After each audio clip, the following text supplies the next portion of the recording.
À chaque fois, partout et pour chacun, il est question de l'esthétique.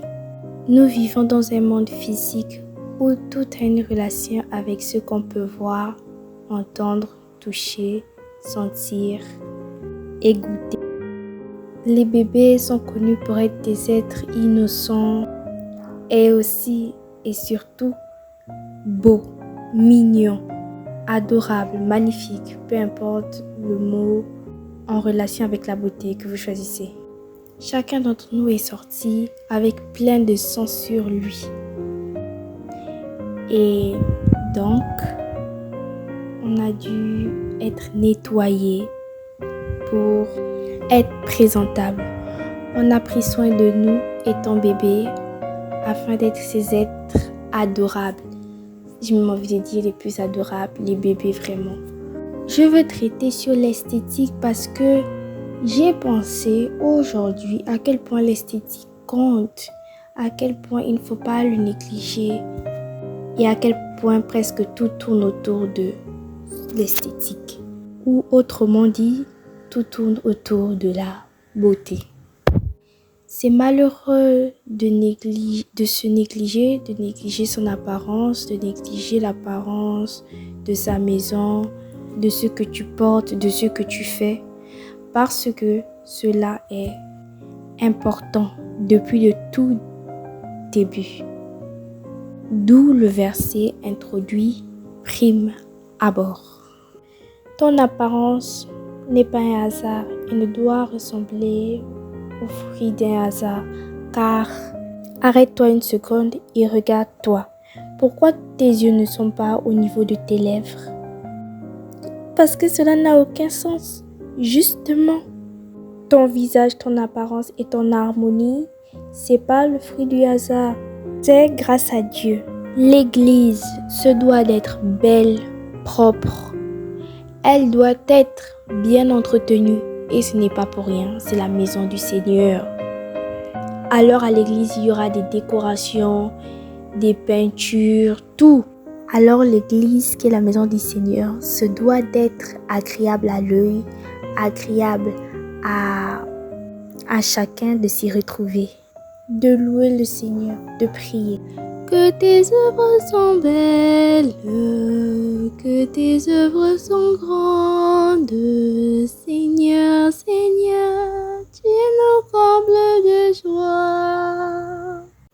La beauté concerne ton intérieur, que ce soit l'esprit, le cœur, ta conscience, ton subconscient, ton imagination, tes pensées, tout ce qui est à l'intérieur de toi et qui te façonne. L'esthétique est agréable, c'est admirable, aimable, ça captive l'esthétique. Ça coche le sens de la vue, mais pas que le sens de la vue. Notre physique est unique. Il existe des personnes qui sont physiquement identiques, mais globalement, notre physique est unique. C'est pas une information, mais le fait de le savoir et de réfléchir là-dessus me permet de réaliser que c'est une grande grâce et que le physique n'est pas à négliger. Sors ou juste regarde l'extérieur.